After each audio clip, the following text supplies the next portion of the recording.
Frecuencia Universitaria, 89.5 FM. Radio Universidad. La cultura universal. Ecos de la antigüedad.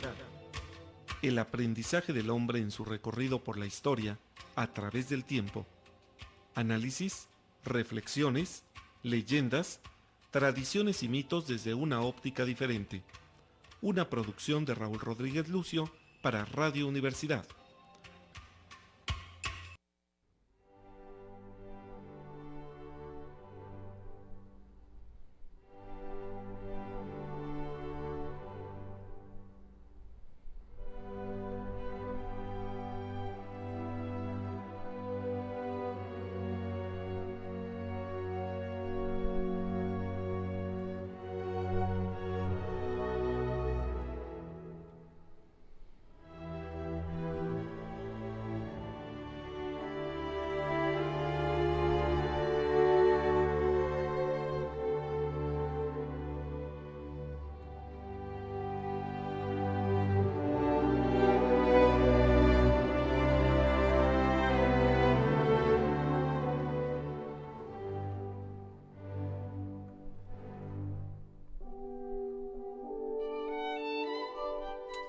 Ecos de la Antigüedad presenta la cuarta parte de nuestra serie Historia de Israel, donde también pues estamos dando una pequeña cobertura de lo que ocurre, del conflicto que inició justamente cuando iniciamos nuestra serie, fue el primer programa, y bueno, por eso lo hemos dividido en dos secciones, una donde tenemos el proyecto original, ver la historia de Israel desde los inicios, desde los tiempos bíblicos, cuestión que va a cubrir por el momento José Quesada Fox, y yo tratar de explicar un poco por qué está ocurriendo lo que está pasando, los datos, digamos, de el último Israel antes de salir de la tierra del Canaán hasta nuestros días es, digamos, la otra parte que estamos llevando. Y en cabina de controles se encuentra Michelle Solís, está José Quesada Fox aquí, ya listo para hacer el programa.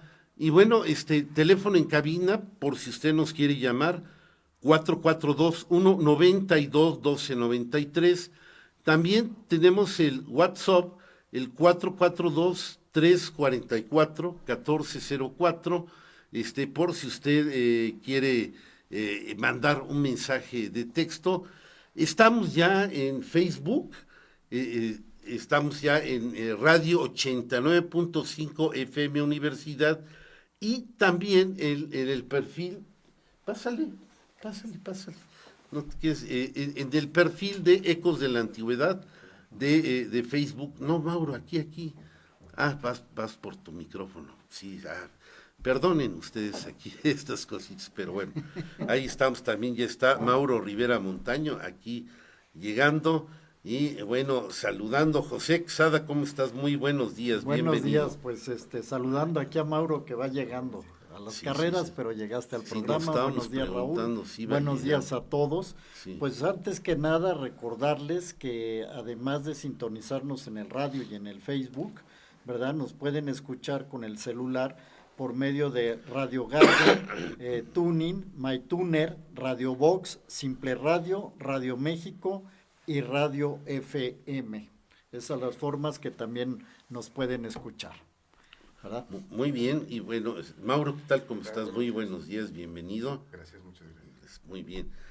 Pues, ¿qué te parece si comenzamos? Pues, yo sé que vamos a tener problemas de tiempo y, quisiera que te arrancaras, José, bueno, que comenzaras con la información que nos tienes. Habías estado platicando sobre las cuestiones históricas de la credibilidad de los patriarcas, si existió Abraham, Isaac o Jacob, habrán existido o no. Bueno, pero obviamente no lo sabemos, pero el ambiente, lo que se dice en el Génesis, en esos capítulos, suena creíble. Habla de las, digamos, tribus o grupos semitas que estuvieron rondando de de la parte de la cuenca del Tigris y el Éufrates hacia la zona del Canaán, haciendo migraciones, llegando a Egipto, y esto pues es el ambiente de credibilidad en el que se rodea. Y bueno.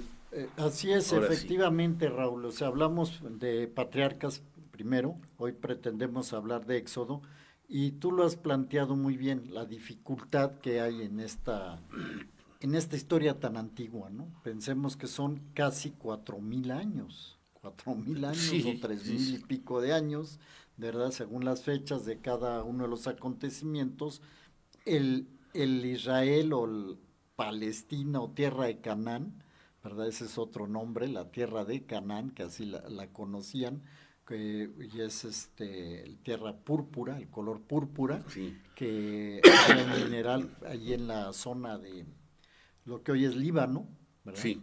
Y por eso se le conoce así la tierra, ¿verdad? Quizás si usamos ese nombre nos quitamos de algunos problemas que hay actualmente, ¿verdad? Sí. Pero bueno, es un nombre igual que el de Palestina, que viene desde la antigüedad. La tierra del Canaán, la tierra del Canaán es lo más apropiado, para no entrar en polémica. Apropiado, sí. Y porque son cananeos, o sea, propios de esa tierra, los personajes que desarrollan esta parte de la historia.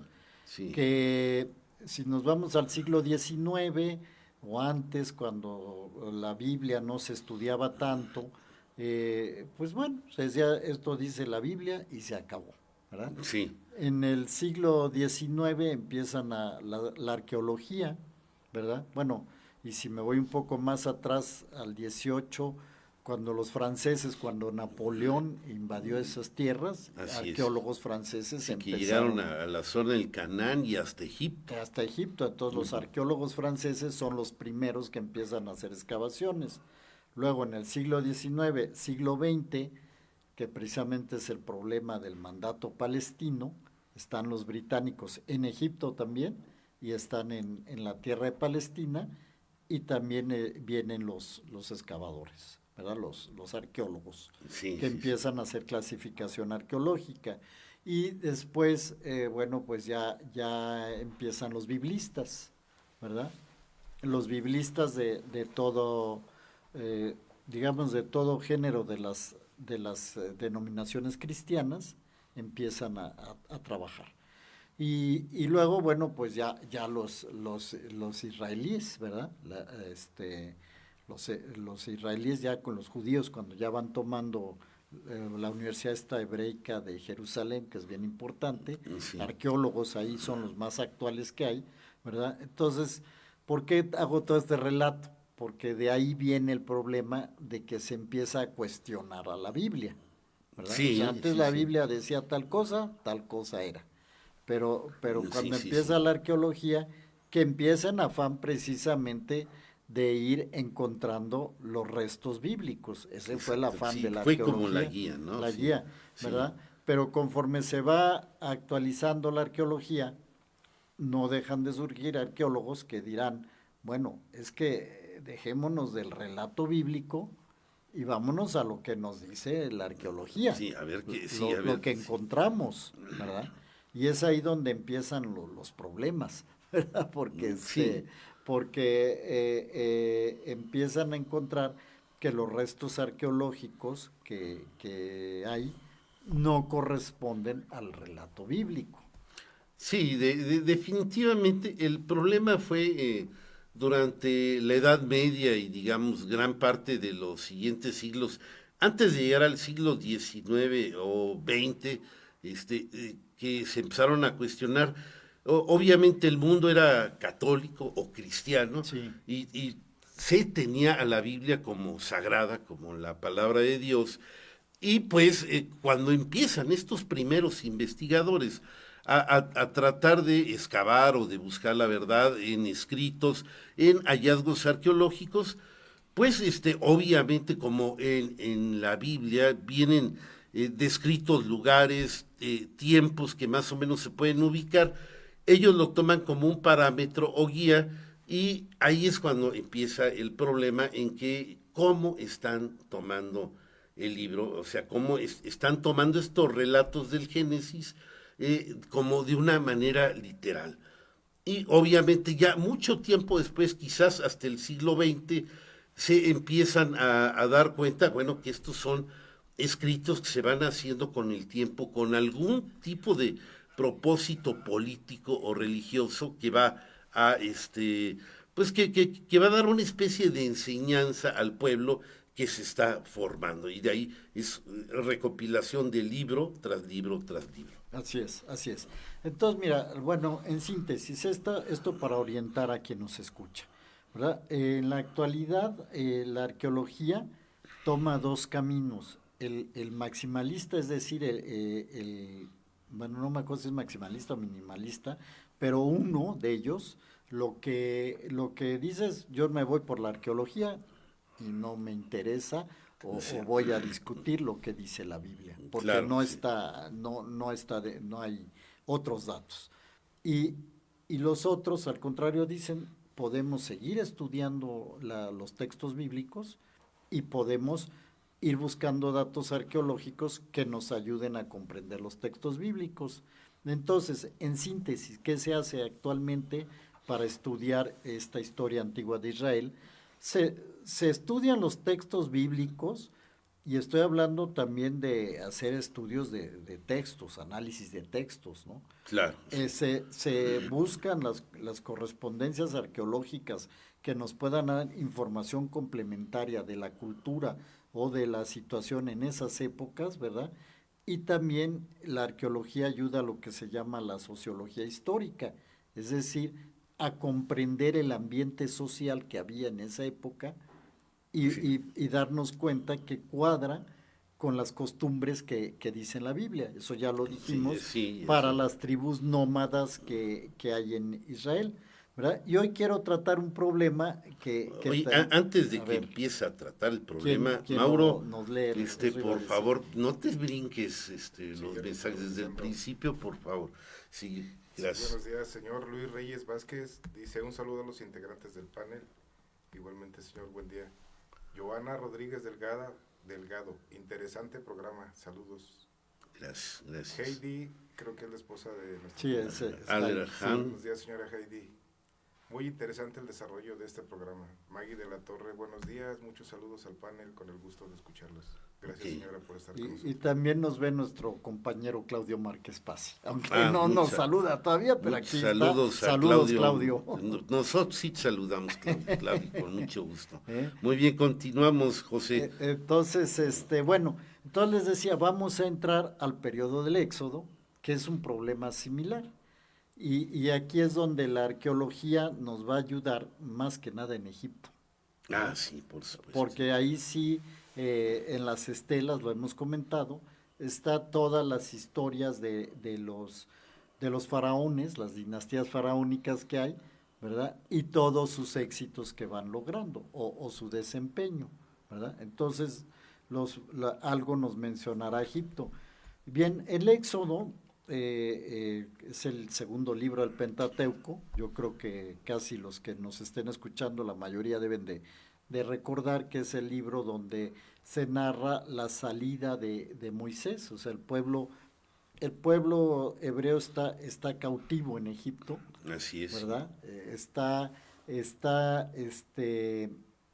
construyendo una ciudad para los faraones, los tienen de esclavos. Pitón y Ramsés. Y Ramsés, sí. Exactamente. Entonces ellos, Moisés, se le aparece Dios, ¿verdad? Se le revela a Dios, más bien que se le aparezca, ¿verdad? Con esa dichosa frase que le pregunta a Moisés, primero le dice Dios a Moisés, le dice, oye, ve y dile a mi pueblo que estoy con él y que lo voy a liberar. Y entonces Moisés le dice, bueno, pero ¿quién le digo que quién eres tú? ¿Quién me manda? Entonces dice Dios, soy el que soy, yo soy el que soy. Esta frase es muy importante porque es la frase que enuncia Yahvé. Si recordarán, en el programa anterior habíamos hablado de Dios el Elohim, por ejemplo, sí. Que era el Dios de la antigüedad, era el Dios. O sea, ¿qué quiere decir Dios, así en general?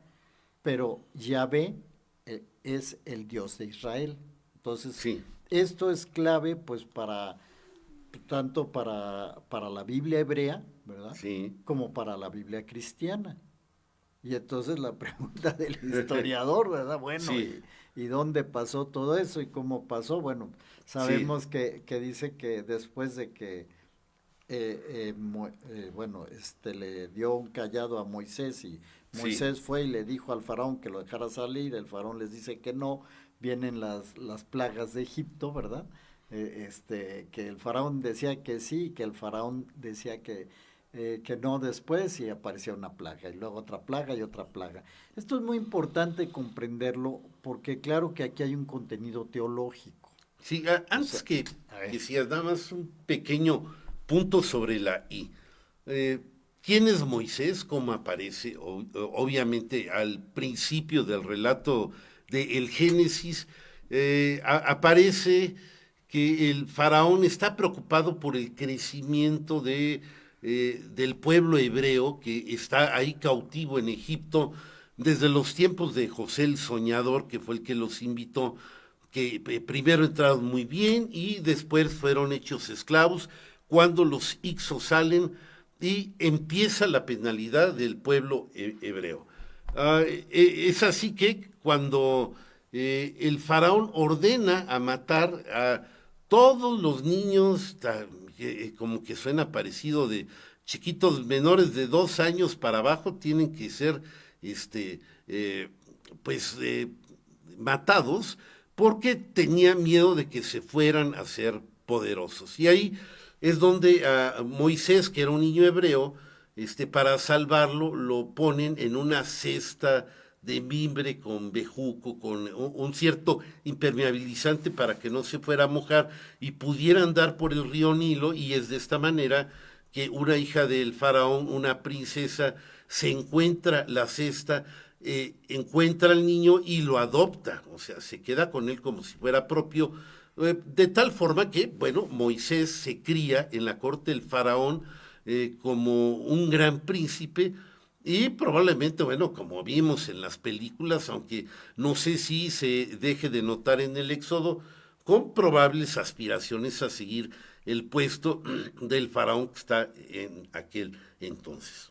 Sí, pero mira, todas estas narraciones, esto es dentro de la tradición bíblica, y vuelvo a insistir, tienen un contenido teológico. Un ejemplo es lo que acabas de decir, bueno, una matanza de niños que manda el faraón, ¿verdad? Luego Herodes también mandará a hacer una ¿Quién matanza. copió a quién? O sea, bueno, Lucas, obviamente Lucas toma pues, ese relato de ahí del Éxodo para explicar un poco de los relatos de la infancia de Jesús ahí. Toma el modelo y lo traslada a Herodes. Y si son modelos que tratan de explicar, bueno, volvemos a las costumbres, ¿no? Los primogénitos de la antigüedad, que eran los herederos, ¿no? Entonces, si matas a todos los niños, estás terminando con la descendencia, el linaje, para que se entienda más claro. Entonces, lo que está diciendo el escritor ahí, el que escribió eso, dice, bueno, se quería acabar con el linaje de Israel. ¿Cómo lo digo? Pues mata el faraón, o sea, el que tiene el poder. Recordar que Dios da el poder a los gobernantes, no nada más a los judíos, sino también a los gobernantes tanto de asirios como egipcios, para que hagan la voluntad de Dios. Así se piensa en la Biblia, ¿eh? Entonces, entonces, por eso, ¿cómo decir que van a acabar con el linaje de Israel, ¿verdad? Pues matando a todos los primogénitos. Y queda uno, que es Moisés, ¿verdad? Y entonces, bueno, yo no tenía tanto esos detalles, porque precisamente la historia no puede darnos información sobre eso. No, pero ¿verdad? Encuadro para ubicar. O sea, efectivamente, ya estamos en Moisés, bueno, como tú lo dijiste, ¿verdad? Lo salva la princesa, la hija del faraón, ¿verdad? Un día sale él a pasear o a caminar, no sé, y encuentra que estaban maltratando a unos judíos, a un judío. Entonces mata a los que lo estaban maltratando, ¿verdad? Exactamente, y luego huye, ¿verdad? Luego huye, sí. Luego huye porque tenía miedo, no sé, de la represalia que fuera a tener, ¿verdad? Y andando en el desierto, en el campo, no sé, es cuando aparece esa zarza ardiente, Así ¿verdad? es, sí. Él se acerca a ver qué es lo que está pasando ahí, y es donde se le revela o se le manifiesta a Dios, ¿verdad? Sí, y sí. le da el mandato de ir a liberar el pueblo. Así es, sí. Entonces, él va donde el faraón y le pide que los deje salir, porque Dios dice, ve y dile al faraón. No, pero ¿cómo no? Pues yo te mando, ¿verdad? Tú ve y Sí, dile, sí, ¿no? sí, Y claro que el faraón, ahí es donde vemos que decía que sí, que decía que no. Otra vez, ¿qué es eso? Es una discusión teológica, es una discusión Sí, sobre sí. fe, ¿verdad? Así es, La fe del hombre es titubeante, ¿no? Así Entonces, es, sí. y vamos a decir, el deseo de poder, ¿verdad? Te gana sobre la fe, entonces ese es el faraón, el poder, ¿verdad? Y entonces, pues al final lo tienen que convencer a base de plagas, ¿no? Langostas, Sí, sí, sí, sangre, no me acuerdo qué otras plagas, no sé si te acuerdas de las langostas, Sí, de que el Nilo se llena todo de sangre, sí, ¿verdad? exactamente, sí, sí. De que se mueren todos los animales primogénitos, Así es, o sea, sí, sí sí. van siendo una serie de plagas que se le van dando al faraón porque Pues no porque quería no deja aceptar, salir ¿verdad? a los hebreos de Egipto. ¿Verdad? Sí. Y al final un buen día pues logran ahí medio convencerlo, y digo medio convencerlo porque más tardaron en salir que enviar el faraón sus ejércitos tras ellos, Así ¿verdad? es, sí. Y entonces la famosa escena, que es muy, recordado, remembrada en las liturgias, ¿verdad? Que están al borde del río, hay neblina, ¿verdad? Y Dios le dice a Moisés que extienda su callado y su bastón y separe las aguas. Pasa el pueblo de Israel por el Nilo, ¿verdad? Se Sí. lanza el ejército faraónico, ¿verdad? Al amanecer, Sí. que se dan cuenta que ya no estaban ahí el campamento de los judíos, Sí. y que habían pasado el río, que estaba abierto, se lanzan tras de ellos y se cierran las aguas, ¿verdad? Bueno, no, Moisés cierra las aguas con su mismo bastón, ¿no? Entonces, y ahí se ahoga el ejército del faraón y empieza la caminata en el desierto. Entonces, otra vez, decir todos estos hechos así pasaron, pues no. No. ¿Verdad? Claro, sí, No se puede decir así, pero decir que hubo una tribu de Israel, ¿verdad? Una de estas tribus errantes que había estado esclavizada y que salió, ¿verdad? Y fue a la tierra de Canaán. Pues esto sí hay cierta evidencia, eso sí ¿verdad? es posible, claro. Eso sí es posible, y Por vamos supuesto. a ubicarnos, ¿verdad? Claro, sí. Antes de, hay algo sí, nuevo, perdón, Mauro. Sí, claro, se interactúa también Héctor Arbizu. Saludos, Héctor. ¿Qué tal? Buenos días a nuestro compañero Héctor Arbizu. También a Lesarol Rodríguez. Alejandra Rodríguez Lucio es mi hermana. Hola, hermanita. Días, Muchos saludos. Ok. Pues sí. Continuamos.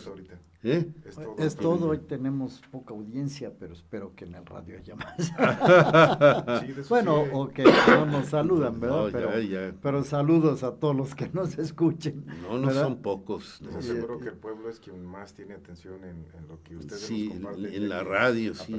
Pero no son pocos. Bueno, cuestión de ver el vaso medio vacío o medio lleno, ¿no? Bueno, entonces, de todo esto que platicamos, vamos a pensar, primer problema, ¿cuándo sucedió esto? Sí. ¿Verdad? Todo mundo, hablo de los arqueólogos, los historiadores, se inclinan por el siglo XIII, ¿verdad? Pero hay relatos o cuestiones que abarcan más al siglo XV, ¿verdad? Aquí hay como les dije al principio, esto, pues reconstruyendo un poco la historia de Egipto, de los faraones de esa época, podemos ubicar lo que estamos diciendo. ¿verdad?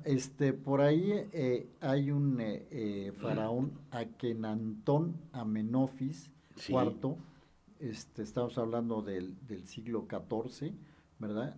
Que había hecho un culto excesivo a un dios Atón, ¿verdad? El disco solar. El disco solar. Era el primer monoteísmo que registra la historia. Primer monoteísmo que registra la historia y primer problema religioso que ha de registrar. Porque problema tremendo. Porque hubo una guerra, ¿verdad? Y fue depuesta esa dinastía y van a venir las dinastías estas de sí, la de Ramsés, la de pero hay otra anterior, Amenofis II. Amenofis II, ¿verdad? Estas dinastías van a ser posteriores. ¿Y por qué estoy mencionando esto? Porque precisamente para construcción Pitón, la ciudad de Pitón, es para lo que llevaron esclavos a Egipto. Así, sí. Y entonces, si nos fijamos, pues no estamos en el siglo XIII, estamos en el XIV o en el XV, ¿verdad? O sea, más atrás, ¿verdad? Sí. Más atrás, o sea, estamos 15 antes de Cristo. Bueno, eso hay como que más atrás y hacia atrás, ¿verdad? Entonces, ¿en qué época estaban los esclavos construyendo Pitón? Ajá. ¿Y en qué momento logran irse? Sacudirse. Ese es el kit, exacto. Ese es el kit del asunto de esta historia. Pero ¿por qué nos interesa? Porque aquí estamos mostrando y demostrando eso sí, ya con hechos que duros, hay un pueblo hebreo que se va, ¿verdad? y que se sale, sí, y eso. Pero fíjate que ya... Bueno, mira, yo como lo voy a ir así poco a poco, sí, no tenemos ninguna prisa. ¿Verdad? O sea, sí. Y si es que tú terminas tu relato, pues ya le no, pues también rápido. Me va a ir igual que a ti, luego entonces, tiene que entrar Mauro, pero imagínate, digo, se trajo tarea. Sí, claro. Antes de ir al medio tiempo, Mauro, ha llegado, sí llegaron más, por favor. Sí, claro, la señora Cecilia Tello Z dice, buenos días a todos en cabina. Ya disfrutando de tan excelente programa. Sí, doña Ceci, que yo también escucho sus programas, ¿verdad? Los guapangos, ¿verdad? Pues mucho gusto y muchos saludos, sí. Y también otra vez mi hermana Rodríguez. Dice mi nieta de 7 años, Pauis, les manda saludos, está escuchando atentos. Hola, Pauis. Sí, saludos, aquí tu tío abuelo. Pues mira, muy bien, saludos. Nos vamos a ir al medio tiempo, la identificación de nuestra emisora y una melodía que se llama Tú nunca volverás a caminar sola, ya viejita, de los tiempos de José y Mía, se va a acordar. Es una canción leyenda que se escucha mucho en los partidos de fútbol, ¿sí? De los ingleses sobre todo. Adelante.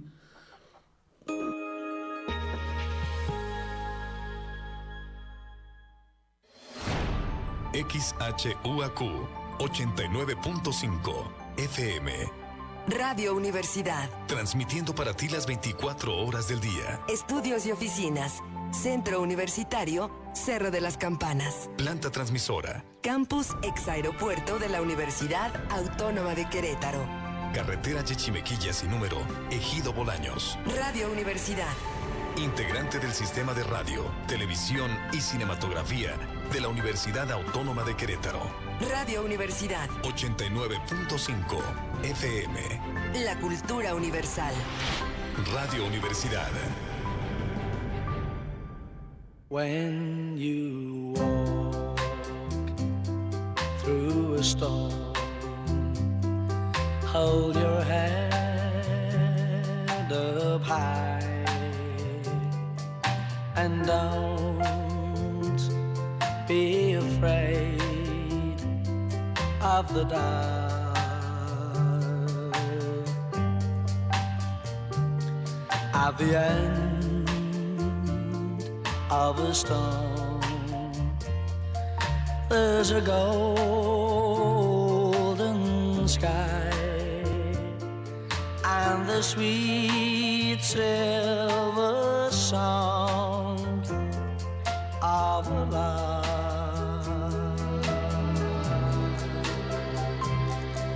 walk on through the wind, walk on through the rain, for your dreams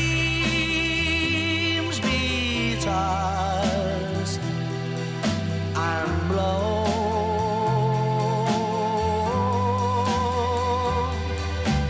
Walk on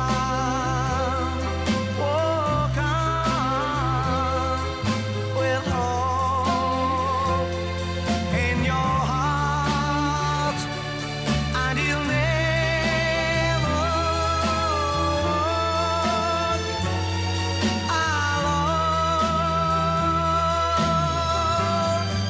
alone. You'll never walk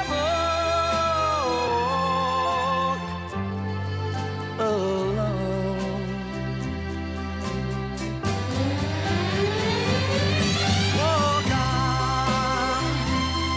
Walk on with hope in your heart, and you'll never walk alone.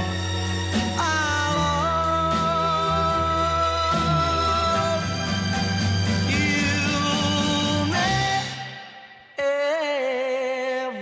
walk alone.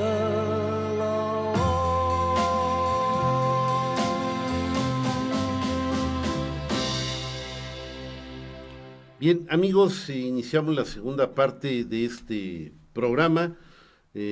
Vamos a pasar a la sección de Mauro Rivera Montaño. Pero antes, bueno, los invitamos, ya saben, el programa hermano Corazón de Radio, este martes 11 en la noche. Mauro.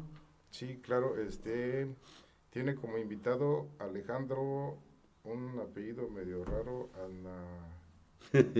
chistoso. El chiste es que es músico de gran talento, como siempre. Sí, va a ser un gran programa. Nuestra compañera Leti Garfias, y ojalá y pudieran atender esta manifestación artística tan importante como siempre con ella. Sí, seguramente ya su regreso después de los programas de Gerardo Sánchez, que hizo con Fernando Rocha, 4 programas. Pues bueno, 4 programas de historia. Tenemos un gran músico martes a las 11 de la noche. Así es. Mauro, dijiste que traías tarea. Sí, nada más un comentario rápido que es lo claro, que me va a ayudar Mauro. Cuando yo dije, bueno, le dice Dios a Moisés, ve y dile al faraón, dice, oye, pero yo no soy muy bueno para el discurso. Entonces, dile a tu hermano Aarón que él sea tu voz. Y te dejo la voz. Sí, claro. Mauro. Sí, a propósito, la primera intervención de Mauro hace 8 días, pues tuvo que ver con el decálogo.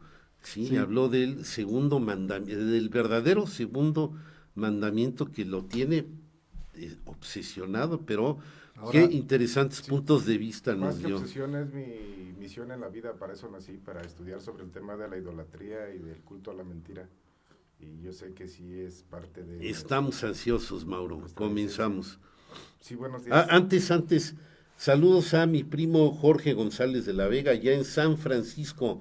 Buenos días, primo, aquí presente, escuchándote, que tengas un buen día. Buenas madrugadas, primo. ¿Sí? Allá son como las 7 de la mañana. 7. Son las 7 de la mañana. Bueno, primito, ahí a un lado con el celular, ahí, no te levantes, es día de asueto. Gracias, primo. Ahora sí, Mauro, adelante. Se mencionó el color púrpura y yo tengo un detalle interesante también sobre este color.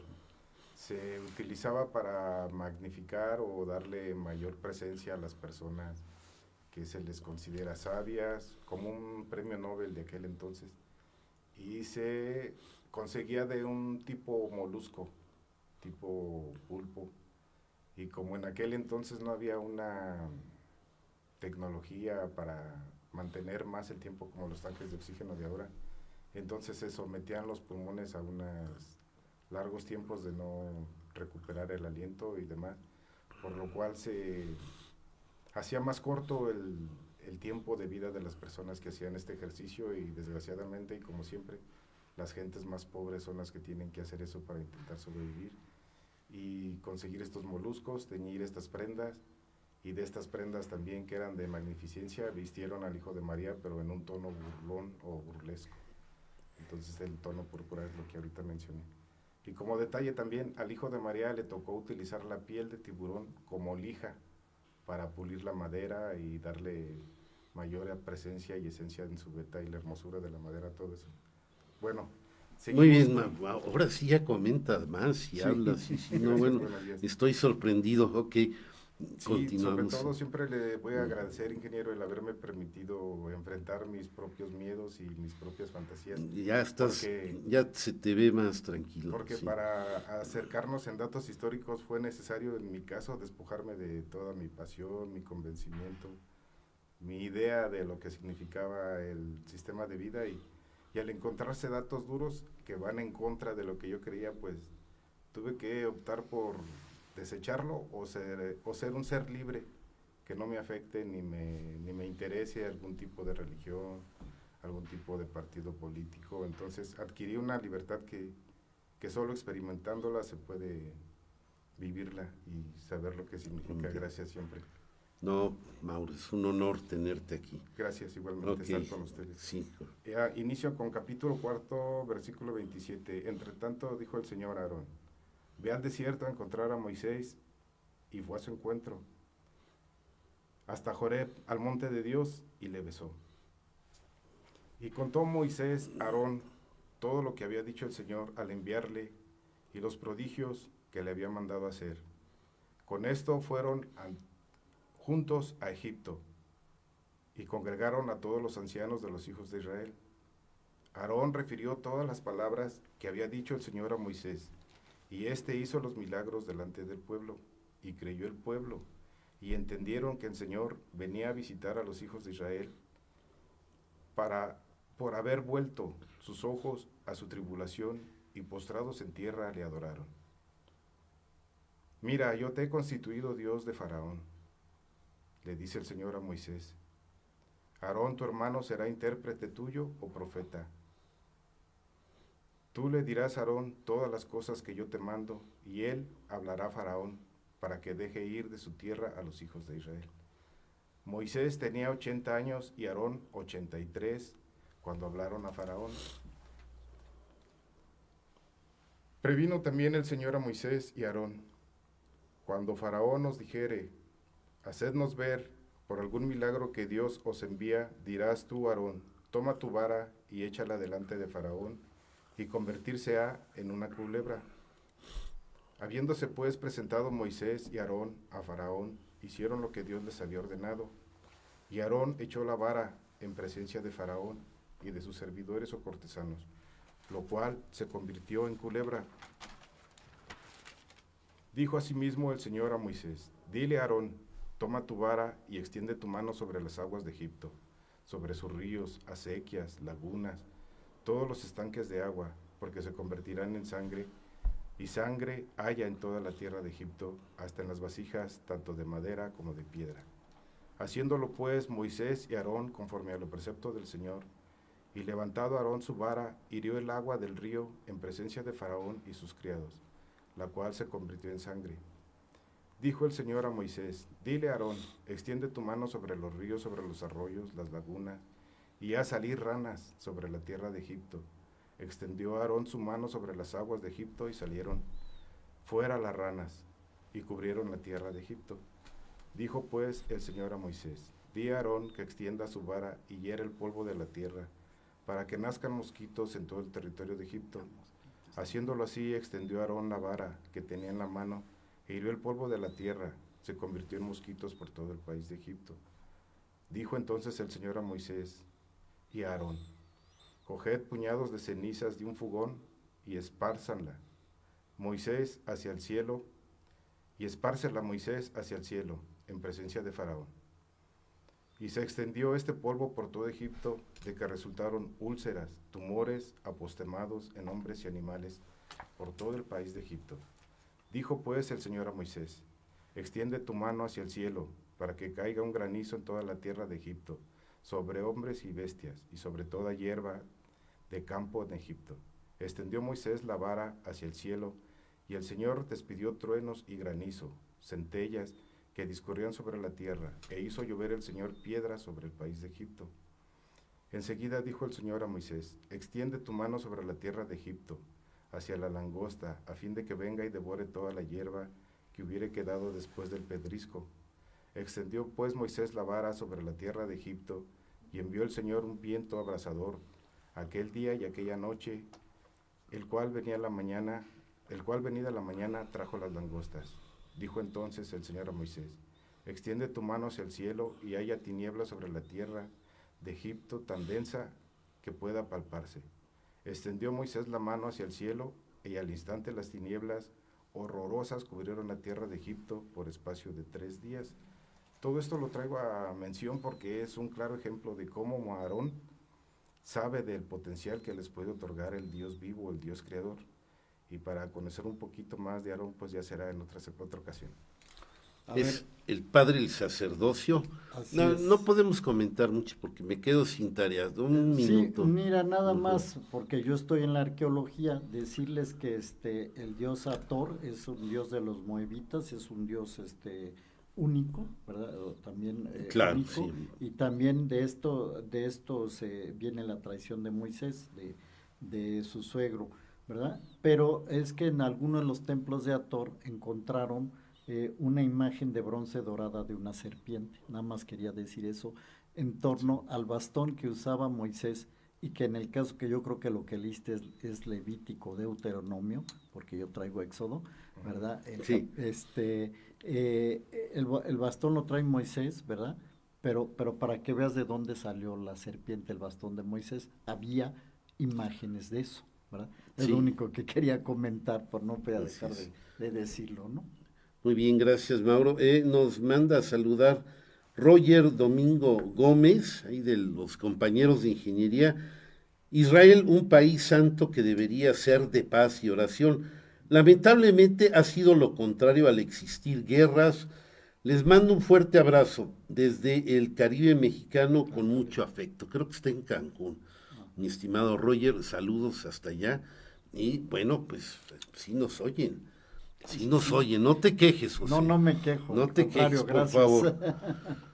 Muy bien, bueno, me toca, no ocupo mucho tiempo porque sigo lastimado de la garganta y por eso dejo que se engolosinen, pero me señalaban una maestra de historia que me fui de carrerita en toda la descripción de hablar de la historia de Israel porque quise poner el asunto a los tiempos casi presentes del siglo XX, y entonces nos fuimos así prácticamente, y creo que me merece la pena yo tomar desde Roma, desde el último punto, donde se sabe que estuvo Israel antes de que regresara del exilio. El problema fue con los romanos.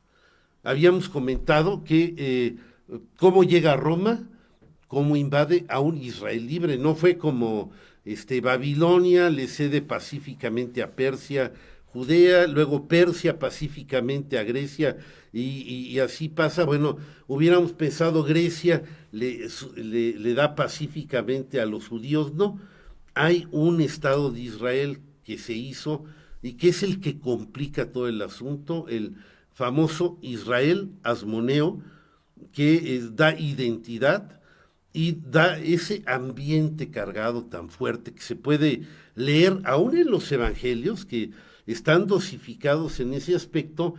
Se nota el ansia de libertad.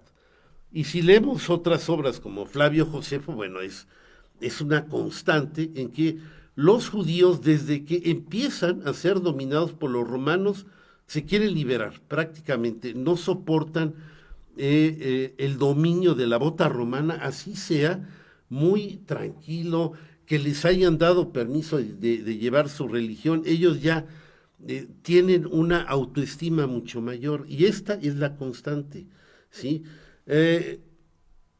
¿Cómo interviene Roma? Bueno, sabemos que el general del primer triunvirato, Pompeyo, se aprovecha de una trifulca de los últimos aspirantes al trono, que iban a ser Aristóbulo e Hircano, hijos de la reina Alejandra, y que se estaban disputando el trono y deciden entablar una guerra para pues poder, que cada uno hacerse el poder y llevar agua a su molino. Uno de ellos pide ayuda a Roma. Roma ya era una potencia que iba creciendo, que había disminuido en gran manera a los reinos griegos que se habían hecho del resquebrajamiento del reino de Alejandro Magno, y pues ahí Roma dice, bueno, pues intervengo, llega Pompeyo, ve cómo está la situación ahí y decide, ok, voy a ayudar, voy a poner al país en calma y todo, pero no, obviamente no voy a abanderar a ninguno de los dos aspirantes, sino que, ¿saben qué? Ya es mío. Aquí el amo soy yo, ustedes no se saben gobernar, se van a estar peleando.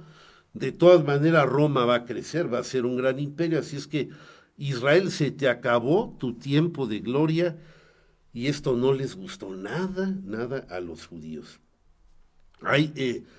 Si leemos cómo fue la invasión, cómo lo narra Flavio Josefo, llegan, hay una guerra, o sea, intervienen las legiones romanas, hay una resistencia, llegan hasta Jerusalén y el último punto donde están resistiendo es en el templo.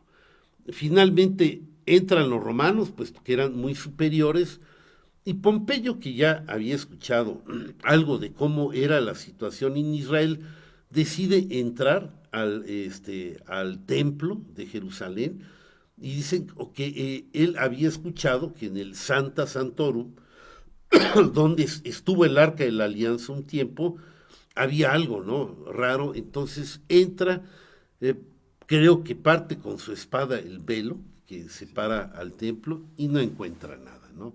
Pero esto fue, digamos, la gota que derrama el agua en el ego de los israelitas, que sintieron la mayor blasfemia que se los hubiera hecho y no se lo perdonaron nunca a los romanos. Entonces, de esta manera tan dramática, entra y podemos ver que la tristeza, el desaliento y la desesperación se apoderan de casi toda la población. Volvían otra vez a un dominio extranjero, pero ellos ya no querían los dominios extranjeros. Si me permites un claro, sí, Raúl, adelante, sí. Sí, Mira, para mi lastimada garganta viene muy bien. Te ayudo para tu garganta sí, y mi poner gargantita. una cosa clara, porque claro, tú nos sí. dices, bueno, es el Imperio Romano lo que los no pueden soportar. Es que esto viene de la antigüedad, ya me tocará en el siguiente programa, ¿no? Claro, o sea, sí. explicar el por qué Israel le cede a Dios el poder, ¿verdad? El poder, digamos, el dar la tierra, el hacer alianza con los hombres, el organizar la sociedad, le da el poder a Dios porque el poder de los hombres es maligno, ¿verdad, Mauro? Entonces, digo, esto es la mentalidad de Israel. Entonces, lo que tú nos vienes describiendo, bueno, Pompeyo, en vez de darle a ¿quién era? Aristóbulo, ¿quién era sí, Aristóbulo, sí, o Hircano. Hircano, ¿quién fue a pedirle ayuda? Fue Aristóbulo, pero luego le cae mejor Hircano. O Hircano, sí, cualquiera de los dos, ¿verdad? Pues mejor dice, de aquí soy. ¿Y a dónde va? Y se mete al templo. El templo que en la reforma de Josías en el siglo VII había sido declarado el lugar santo donde se adora a Dios, y más en el Sacrosantum, el lugar santo, ¿verdad? Y va y rasga el velo, pues cosa peor no pudo haber hecho, ¿verdad? O sea, para provocar, como tú dices, la ira de los judíos. No los lastimó, nunca perdonaron los judíos. Nunca van a perdonar. Nunca eso, perdonaron. ¿verdad? Entonces, pero sí que comprendamos que viene de toda una tradición religiosa, claro, sí. que en ese momento histórico está asentada en el segundo templo, sí. ¿verdad? Y los romanos irrumpen en el templo, ¿no? Que tú ya nos irás platicando todos los momentos en que irrumpieron en el templo, ¿verdad? Como dice tu maestra, no adelantemos la historia, ¿verdad? Sí. Pero Mauro, a ver, Mauro, a los saludos, por favor, Mauro. Se le escapó un primo suyo, creo. Se me escapó. A ver, ¿quién es? Sí, buenos días, prima, aquí presente, escuchando. No, avánzale. No, deja yo los leo, porque creo que está, Pedro Quesada, buenos días. Saludos a mi padre y a todos los de la cabina. Pedro acaba de llegar de Holanda, ¿verdad? Y está escuchándonos. Así es. Otra vez, mi hermana, me estuve haciendo esa pregunta hace unos días de la historia de Israel hasta la fecha. Y mira, Rul, tú lo estás respondiendo. Qué bien. No, pues, pon atención, pon atención. Otra vez, mi primo Jorge González de la Vega. ¿qué dice? Pues mejor. Oye, primo, ya los viejitos como que ya se despiertan a las 6:30 de la mañana. Te recomiendo una cucharada de miel y ponle tantita pimienta negra en polvo y te vas a sentir muy bien. Gracias. 2 o 3 veces al día, cuídate mucho. Hombre, pues, ya hasta consejos nos dan aquí para las gargantas lastimadas. Dale las gracias a tu primo, ya ver. Continúo porque ya me quedan bien poquito. Ok, ¿qué pasa entonces? Estamos en el dominio, empieza a haber una serie de problemas de sublevaciones, luego, inmediatamente, o sea, fueron constantes, una tras otra, que es precisamente que la población ya no olvidó, ya se metieron como en una cruzada de resistir, y desde que Herodes el Grande era un jovencito, comienzan las insurrecciones, y precisamente, es exactamente en este tenor, en este ambiente, en estos problemas que van creciendo de generación en generación, donde se dice, de la familia de David tiene que salir un Mesías que salve al pueblo de Israel de lo que ellos sentían era una opresión horrorosa, increíble, que no lo era, por supuesto, ¿no? Tenían todas las prerrogativas, pero, de esta forma ahí está el contexto de Jesús, exactamente, ese es. ¿Qué tipo de Mesías esperaban los judíos? Un Mesías guerrero, un Mesías que quitara a los romanos de Israel. Y pues ya nos despedimos, recordamos el martes 11 en la noche, Corazón de Radio, un músico, ¿tiene los datos ahí? Sí, se llama Alejandro, pero de un nombre, apellido muy... Mauro, Sí, como quiera, garantía de buen momento con la señora Leticia y escúchanlos si tienen oportunidad. Ok, martes 11 de la noche. José, un último apuntito de un minuto, 2. No, pues mira, reiterar el hecho de que esta adoración a Dios de los judíos viene desde la antigüedad, ¿verdad? Que no van a dejar que ningún humano se anteponga a Dios. Y eso explica mucho cómo son los judíos de ahorita, están tomando ese carácter, o sea, ahorita no, porque se defienden. Es que nos faltan, yo creo, como 10,000 programas a esta velocidad para llegar. Tenemos que hablar del sionismo, para entender un poco lo que está pasando ahorita. Pero yo creo que tú vas por buen camino, pero la tradición de Israel de defender su tierra desde aquellas épocas. Exactamente. ¿Verdad? Que para nosotros es muy familiar la época de los romanos. A ellos les dio vergüenza lo que pasa en la Segunda Guerra Mundial. Cómo se permitieron el lujo de 6 millones, no sabemos, de perder 6 millones, y no se defendían, ¿no? Sí hubo un caso en Polonia digno de verse, que sí hubo resistencia de los judíos contra los... En un gueto de Varsovia. El único ejemplo, ese ejemplo es el que está ponderando ahorita. Muy bien, gracias, Mauro. Gracias, buen día. Muchas gracias. Gracias, Raúl, gracias, Mauro. Muchas gracias a Michelle Solís allá en cabina de controles. A ustedes, amigos, pues les pedimos que se cuiden, estuvo lloviendo, pasó el huracán y todo, no se enfermen, no estén malitos de la voz.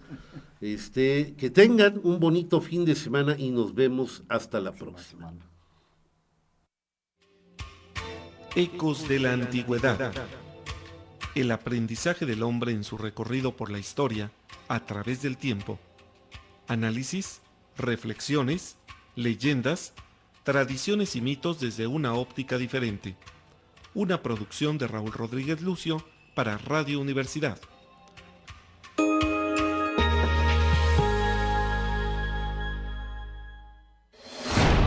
XHUAQ 89.5 FM. Radio Universidad. Transmitiendo para ti las 24 horas del día. Estudios y